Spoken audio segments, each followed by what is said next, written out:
you guys doing? Awesome. Awesome. Man. Awesome. What are you guys doing here at the Horseshoe Tavern? Playing a fucking show. Awesome. I came to play a poker game. Yeah. Yeah. Backstreet poker. This is where Dave does the casting couch. So That's a nice blue wall you got. yeah, yeah. It goes really nice against white. So.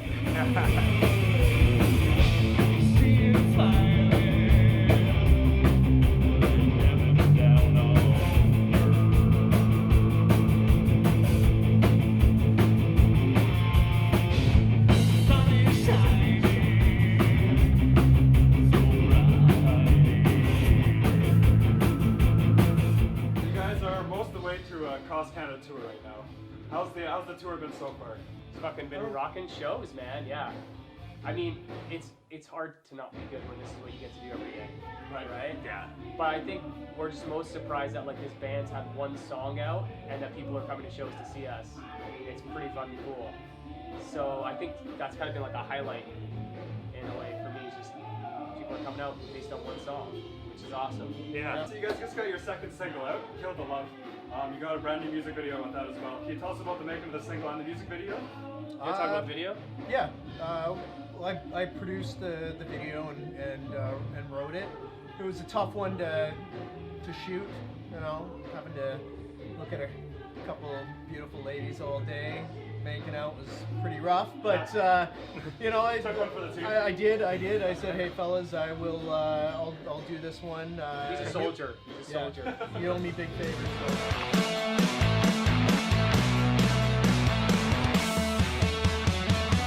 I'm damaged, living lavish.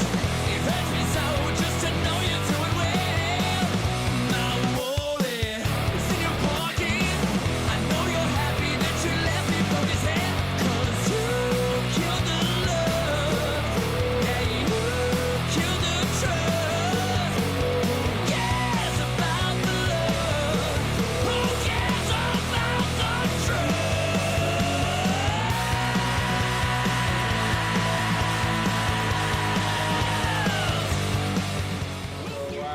Yeah, it's basically, well, the video is just about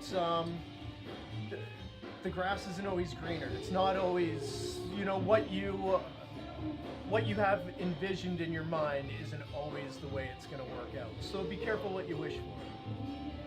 Good advice. Yeah. Cool. Can you tell me about you guys' writing process? There's a lot of star power in this room. When you guys come together, what is that like when you guys are creating all the music? Honestly, we just like I think the beauty of this band is that we just go in a room and we just jam. We're like a true jam band, and we just let everybody do what they're good at, and that just ends up turning into music.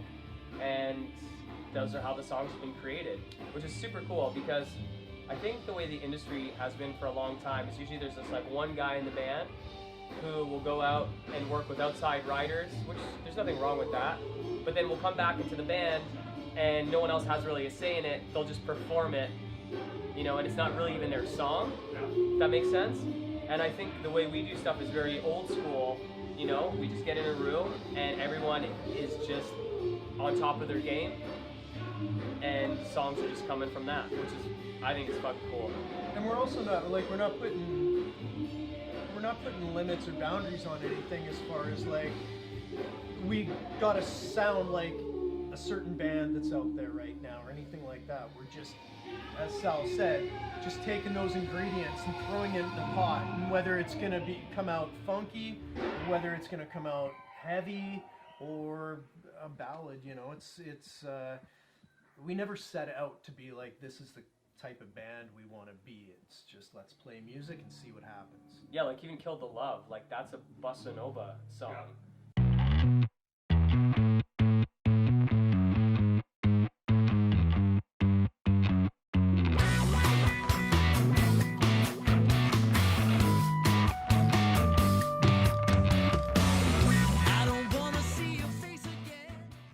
I was writing that on my flamenco guitar. I was writing bossa nova music, and then I, you know, wrote the progression and the guitar part. I was like, fuck, this would be cool.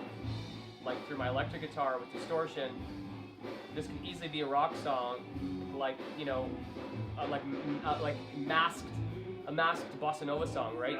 Sounding like rock, but I think, and maybe some of our other projects, that idea, the early incarnation of that idea would have gotten squashed because it was just like, well, that's not rock, right? But I think this project is very open into, you know, what music could be, right? And what our potential of what we can do. So Our yeah. influences are all over the map, so it's kind of cool, right? It's just one big melting pot of a mishmash of everything. Yeah, we try to keep an open mind. Like, not everybody, like Dave's a bassist, but sometimes we tell him to pick up an instrument that you haven't even played before. We end up having like acoustic jams, and the songs come from that. Sometimes songs will at sound check. As long as somebody has an instrument in their hand, we're always open to what could be. Where can we take that? Like, if we all like it, chances are other people are gonna like it, right? So we just allow it to breathe and take shape. Yeah, it's its own living thing, it sounds like at this point. Yeah, it's like a living, breathing Yeah. thing. I think that's what's exciting about it, and I think that's what's perpetuating it. Is that like good energy creates more good energy, right? And I think like when we're around each other, it's just swirling around, and then that turns into cool creative stuff. That's incredible, yeah. It sounds like you guys really have quite the energy, especially because you guys like never set out to form this band. It just kind of fell together, right? They 100% just fell together. Can you tell us about how that happened, how you guys ended up doing this? So a couple, oh my god, like last year, after kind of retiring from music for a couple of years, like the industry at least, I was on Adam Gonti's Instagram page, and I commented on something. I hadn't seen him in a while, and I said, hey man, hope you're well, or something like that. And Brian Byrne from My Mother Earth liked that message and then sent me a DM saying, dude, I haven't seen you since we were on tour with Nickelback, like give me a call. So I called Brian, and immediately we just started talking about putting a band together, but it both made us really anxious because we had both just like been taking time off. So we were flirting with the idea, but then I was like, nah man, I don't know if I'm into it, like, to be honest. And then he'd be like, no, we should do it. And I'd be like, oh, okay, fuck, then I'll do it. And then I'd be like, okay, let's do it. And he'd be like, oh, I don't know, man. Now I'm feeling a little bit weird about it. Yeah. But then we were just like, you know what, let's do this. Let's call a few other people that we really respect in the music industry, and let's just fly out west for like 10 days and see what we can create. And if it's good and we're liking it and it feels right, we'll do it. If not, then we won't. Yeah. So we called Dave.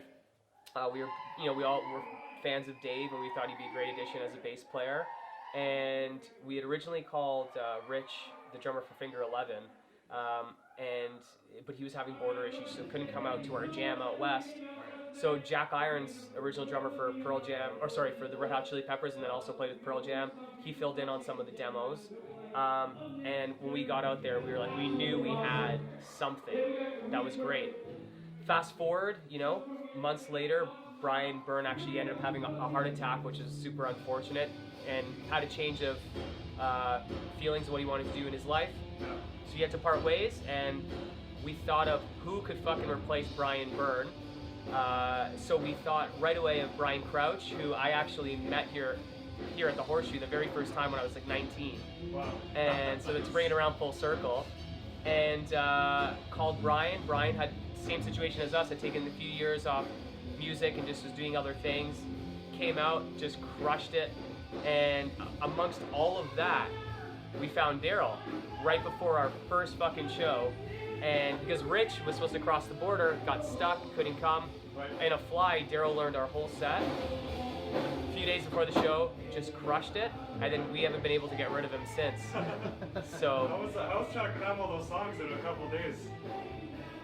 You probably want to ask my wife more than anything. It was an excuse to play drums for a really long time every day, so I didn't have a problem with that. Yeah. So I don't know. My wife is pretty supportive, but she was probably the one that was most put out. Right. But yeah, it was super exciting for the opportunity. Dave called me up and said, "What do you think about doing that?" I didn't really have to think about it. I was like, "Let's do this," and yeah. Awesome. Totally in. Yeah. I feel like I'd be a hard one to say no to. Yeah. well, we had an audition. It was actually, so we had this chalet that the band was staying at and rehearsing at, and it was like a live-in in Blue Mountain, and Daryl was auditioning with somebody else, which is nerve-wracking because they're both waiting while the other person is auditioning. And I don't think I've ever seen somebody smoke so many goddamn cigarettes in their life. Like not me. Not him. Not me. I Not don't. him. Yeah. One of the other people who were The other auditioning guy. smoked like 76 cigarettes in about 15 minutes. Yeah. It was just one of those things, but it was really cool. And then actually the coolest thing about that audition was Daryl got the gig. The other person who was auditioning for it hung around that whole night. We all had dinner together. It was just really cool vibes. Good So vibes, it was, man. yeah. It was all around. good vibes. Yeah. Nice. Okay, well we talked about smoking, let's talk about drinking. I hear you guys got a cider. Yeah. So I don't really have so much gluten in my diet, and I'm a pretty clean eater. I think we all. No, I don't want to lie. Brian is the shittiest eater I've ever met in my life. Yeah. Yeah, we have all spectrums of diets. Yeah, we're in all this, man. spectrum of diets, but I love ciders, and it's really hard to find like a really good clean product that doesn't have sulfites and added sugar and all that stuff. So I found this company. They were called Duntroon. I became a fan of their cider, and I just was a customer, just buying it all the time. And then one day I was at a farmer's market. The owner of the cider company was there, and he was just like, "Hey man, like I'm a fan of your shit." I was like, "Oh cool, fuck, I didn't know." I was like, "I'm a fan of your stuff. Like I've been drinking this stuff for a long time." And he's just like, "Well, we should talk about like sponsorship with you guys." So they sponsored the band, started hooking us up with a lot of cider, and they just created like a limited edition Kill the Love cider. It's so fucking cool. It's the coolest thing ever. Dave created the label. Yeah.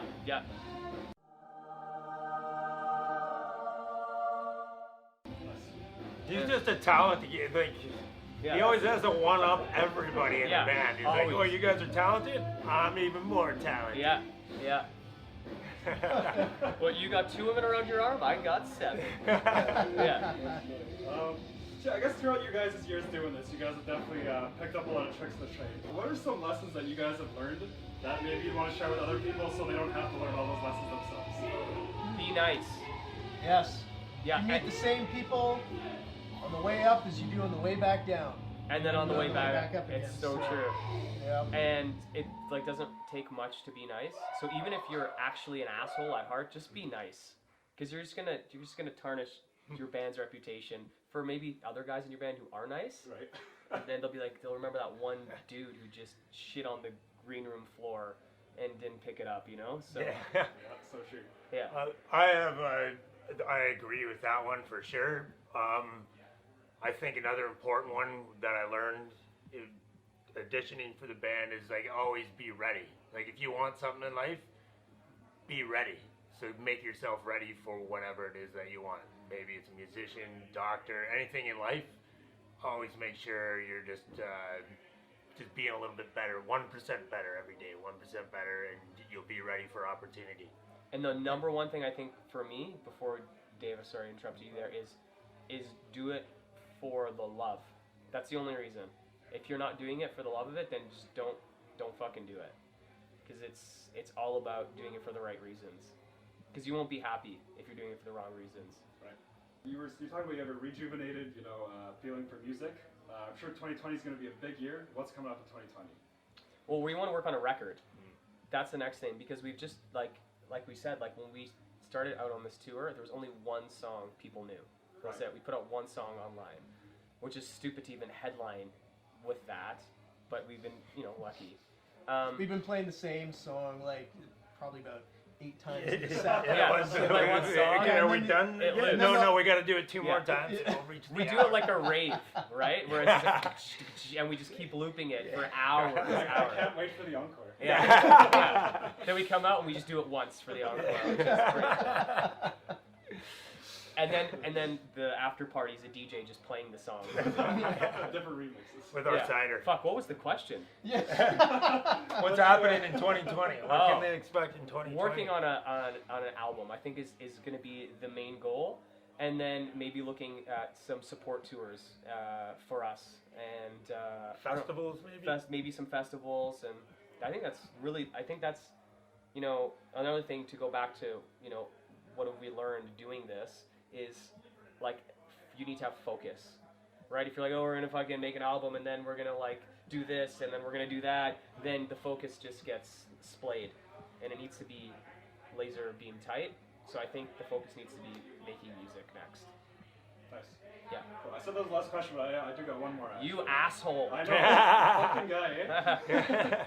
Who are some of your favorite Canadian artists right now in 2020? Ooh. Well, I like Actually- Delaney Jade. and actually, Crownlands is Yeah. one that I Yeah, just discovered. yeah. Yeah, amazing And dudes. yeah, fantastic. Yeah, they're amazing. But geez, and then you got like, it's not a new band, but it's a band that it's a Canadian band that I love. Is Death from Above, and geez, there's I don't know, there's so many. I always draw a blank whenever anybody asks me a question. 'Cause it's like- That's a hard one. But yeah, like Crownlands is just. We were hanging with the dude the other day, and I didn't know it was him, and I saw his band open up for Rival Sons, and I was like, "These guys are amazing," and I don't even know it's him because he had his hair back, his hair like you, but it was all back, so I didn't even recognize it was him. I would have been fanning out all night long, but anyway, yeah, I would have to say them right now. Awesome. Fantastic. Well, thank you guys so much for doing the interview. Thank you, guys. Nothing